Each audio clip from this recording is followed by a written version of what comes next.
During the past 30-some years, I've worked with banks, I've worked with consulting firms, I've worked with general industrial firms and some others on the subject of how do you have conversations with clients and how do you bring value in those conversations. So this is a piece of a conversation that I designed a number of years ago, and it's multiple layers deep. And what we discovered by doing that is most people can't handle multiple layers deep. Through that process, we learned that simplicity is good, but there are also issues about tone and language and transitions that are important. And so this is a relatively newer version of it. We've started to build a flow for the conversation. It's not just what do you have to cover, the facts, the questions, the fields that you need to fill out, but it's really more about how do I get from point A to point B? How do I engage people? How do I have them talk more broadly about their challenges and goals so that as a consultant or an agent, I really have something to say to them about what they're doing and how that might work. As you think about implementing conversations, there are a range of organizational challenges that you run into. If people look at a call center or a contact center or a customer relationship center as a cost center, then you look at it differently than if you look at it as a relationship center, for example. There are some issues around the people side of it as well. One of them is people are afraid, largely.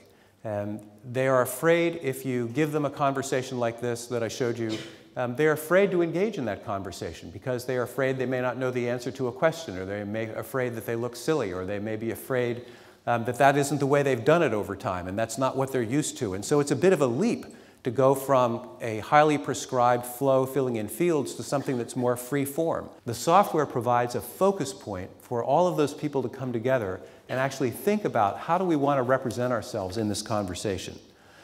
What is it that we're trying to achieve through this conversation? And how do we do that in a way that meets the needs of all of the different elements of the conversation, not just the operations, or not just the sales, or not just marketing? We actually want to be able to digitize and track what's happening in the conversations so that we can then roll that up and look for patterns.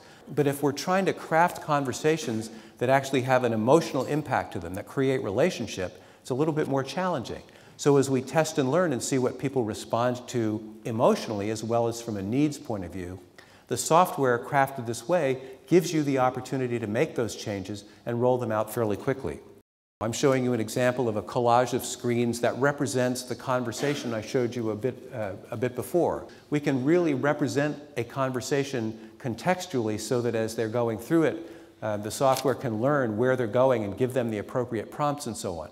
So this helps on a number of levels, of course. It helps with consistency, it helps with training, it helps with coaching. Coaching in the current center environment often looks like I'm listening to the call and I'm coaching you about efficiency or moving through the conversation more quickly, or don't you remember to do this before that? Well, in the new environment, what we want people to coach on is those things plus the quality of the conversation. What we're actually interested in is that conversation quality. And so as we look at the managers that we have in our sites, and we think about what they're listening for, then we have to retrain and reorient them as well. And if we give them a software that enables them to track conversation quality, then they have something to coach to. So as we move forward into the new environment, as you're thinking about migrating your software into the future, then that would be something that I would urge you to look for.